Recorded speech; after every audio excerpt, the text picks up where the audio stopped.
Kami nggak berani ngusulkan karena kami kan nggak tahu ke kondisi keuangan apakah bisa apa enggak. Kami nggak berani. Kaitan dengan 6 tahun terakhir pelaksanaan atau pencairan anggaran di Januari Februari ajek tadi Ibu, tapi di 2023 mengalami pengecualian karena ada koordinasi dengan perbankan, tadi maksudnya apa Ibu?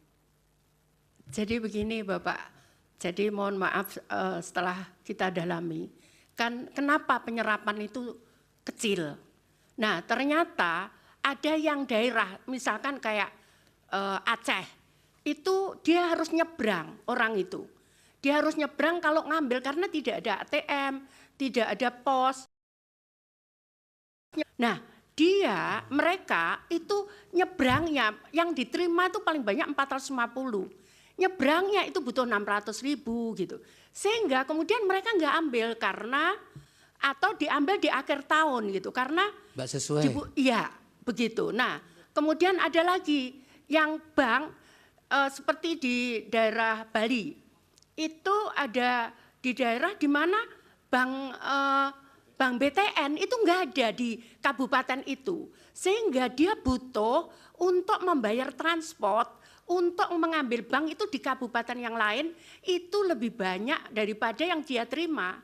Itu yang kemudian kita rapatkan dengan Himbara yang tadi saya sampaikan ada Pak Wamen BUMN datang untuk bagaimana ini. Jadi kami pindah bank, yang bisa bank apa di situ? Kami pindah bank, kita ganti banknya. Kemudian ini gimana? Ada yang penyerapan 3 bulan. Itu kenapa nggak bisa yang baru? Jadi misalkan bapaknya ini meninggal, kita ganti dengan nama anaknya penerima. Itu bank tidak bisa serta-merta mengganti nama ini. Butuh waktu 3 bulan untuk sampai jadi rekening itu. Akhirnya kemudian disepakati, di situ ada seluruh bank, kemarin rapat dengan kami di seluruh bank, sehingga dan PT Pos disepakati untuk penerima baru itu disalurkan lewat PT Pos karena PT Pos bisa 1 minggu dia bisa mengeluarkan rekening itu. Sehingga saat itu kita butuh, itu yang pertama. Masalah yang kedua adalah beberapa temuan BPK, kita juga nggak berani melangkah itu. Kenapa? Contohnya misalkan ditemukan oleh BPK itu PNS itu penerima gitu.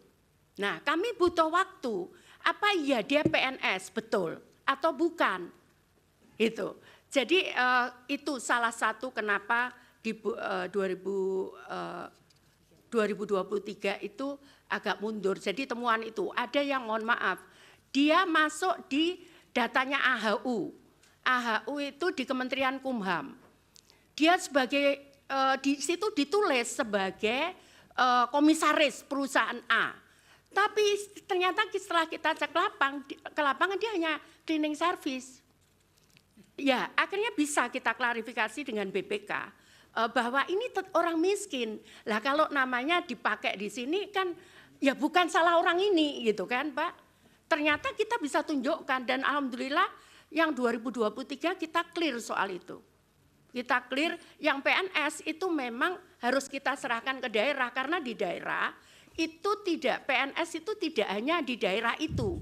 Bukan hanya kewenangan daerah seperti guru, kemudian PNS di daerah, tapi ada PNS di kejaksaan, ada PNS di kepolisian, ada PNS di pengadilan, sehingga mereka mengembalikannya juga butuh proses waktu.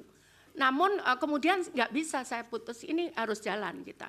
Ya sudah ada beberapa temuan lagi yang seperti itu modelnya. Iya. Kemudian di 2024 Januari Februari sudah normal Ibu? Ya normal, alhamdulillah normal. Jadi yang itu malah di tahun 2021 saat awal COVID itu saya persis masuk 2 Januari kita keluarkan karena saat itu COVID.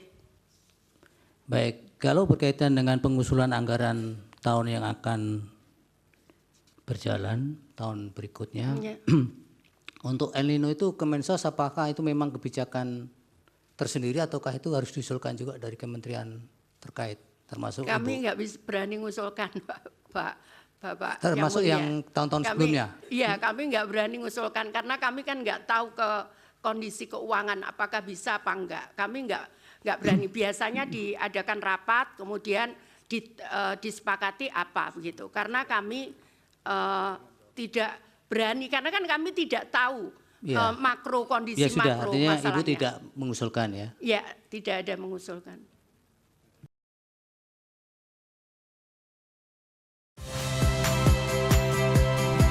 Saya Rahmat Ibrahim.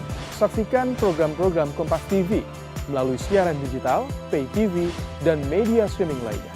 Kompas TV, independen, terpercaya.